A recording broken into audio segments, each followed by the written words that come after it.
Аманат партиясы Маңғыстау облыстық филиалы жанындағы отбасы және халықты әлеуметтік қорғау мәселелері жөніндегі қоғамдық кеңесінің отырысы өтті. Жиынға қоғамдық кеңес мүшелері мен облыстық білім басқармасының басшысы қатысты. Онда күн тәртібінде тұрған білім беру ұйымдарында балалардың тиісті жағдайларын қамтамасыз ету жөніндегі бірнеше мәселелер қаралды. Атап айтатын болсақ, оқушыларды мектептерде тегін ыстық тамақпен және автобустарда тегін жүрумен қамтамасыз ету, сондай-ақ аз қамтылған отбасылардың балаларын толыққанды жазғы демалыс лагерлермен қамтуды ұлғайту мәселелері сөз болды. Жиынға қатысушылар білім саласына қатысты сұрақтарын қойып, пікір алмасты. Ағымдағы жылдың қыркүйек-желтоқсан айларында облыс көлемінде 2 және 4 сынып оқушыларының сапалы тамақтануына біз қаражат сұрап отырмыз. Себебі бұл 2-4 сыныптың тек қана жағдайы төмен отбасылардың балдары қамтылған ыстық тамақпен біздер толық қамтуды жоспарлаған болатынбыз.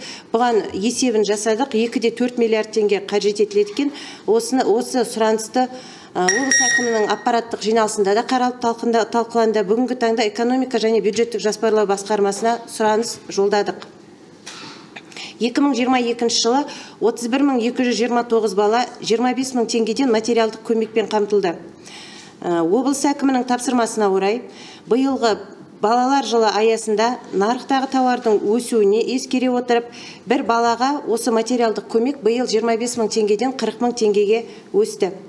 Жаңа оқу жылында облыста әлеуметтік қолдауды қажет ететін отбасының артуына орай 1 миллиард 400 миллион теңге қарастырылды. Бұл 35.000 балаға деп есептеліп отыр жоспар бойынша.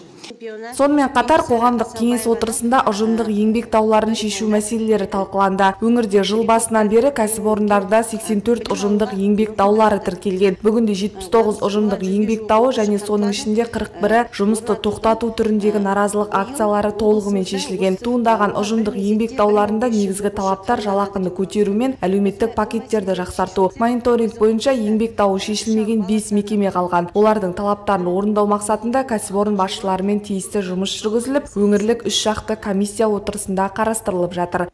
Дәметкен Саматқызы, Мұқағали Нұрдәулет, Ақтау Ньюс.